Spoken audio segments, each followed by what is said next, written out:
ظالم تو نے سیدہ سکینہ کو تڑپایا، پھر بھی جنت ملے گی۔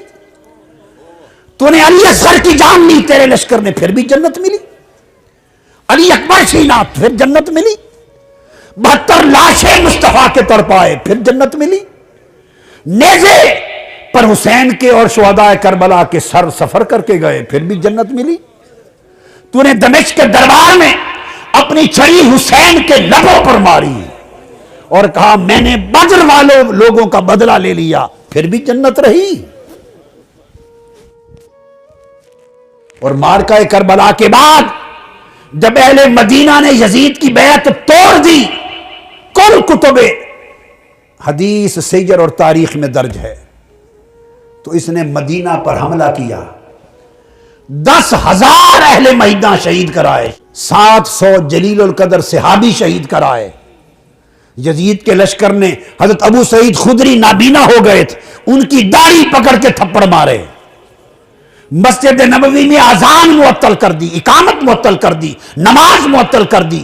3 دن مصطفیٰ کے مزار پر اذان نہیں ہوئی، مسجد نبوی میں اذان نہیں ہوئی۔ اور ہر کتاب میں البدایہ والنہایہ میں، تاریخ طبری نے، تاریخ الخلفاء میں، ابن اسیر میں، تاریخ خلدون میں، تاریخ ذہبی میں، ہر سیرت کی اور تاریخ کی کتاب میں درج ہے۔ لشکر بھیجتے ہوئے یزید نے کہا میں تم پر مدینہ شہر 3 دن کے لیے حلال کرتا ہوں، جو چاہو کرنا، پھر بھی جنت رہی۔ کون سی جنت ہے تمہاری؟ مذاق ہے۔ اگر تو جنت مصطفیٰ کی ہے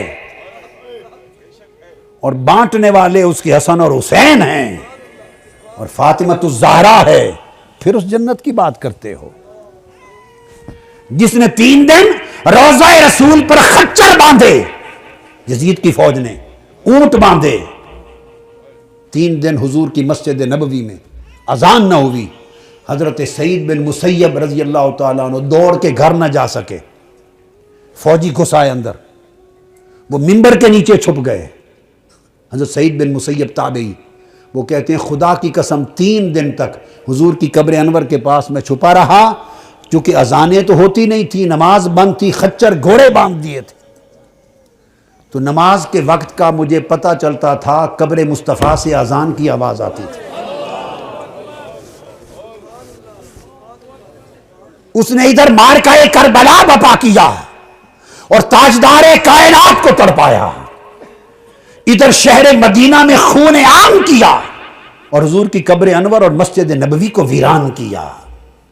اور پھر اس کے بعد اس نے لشکر بدلا اور مکہ پر حملہ کیا، مکہ پر، اور منجنیق کے ذریعے پتھروں سے بارش کی اور خانہ کعبہ کا غلاف اور خانہ کعبہ کی چھت اور کعبہ جلا دیا۔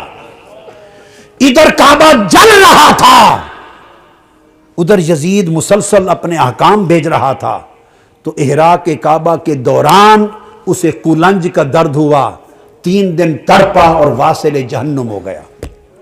کعبہ جلانے کے عمل کے دوران مر گیا، اس کو تو توبہ بھی نصیب نہیں ہوئی، کرتا بھی تو قبول نہ تھی۔ یہ اس کے کارنامے ہیں، یہ اس کے کارنامے ہیں۔ بیعت ظلم و جبر سے ہوئی، معرکہ کربلا بپا ہوا، مدینہ برباد کیا اس نے، کعبہ جلایا، اس حال میں مر گیا۔ وہ یزید اور اس کا ساری نسل صرف ایک سیدہ زینب کے سامنے منہ نہیں کر سکتی۔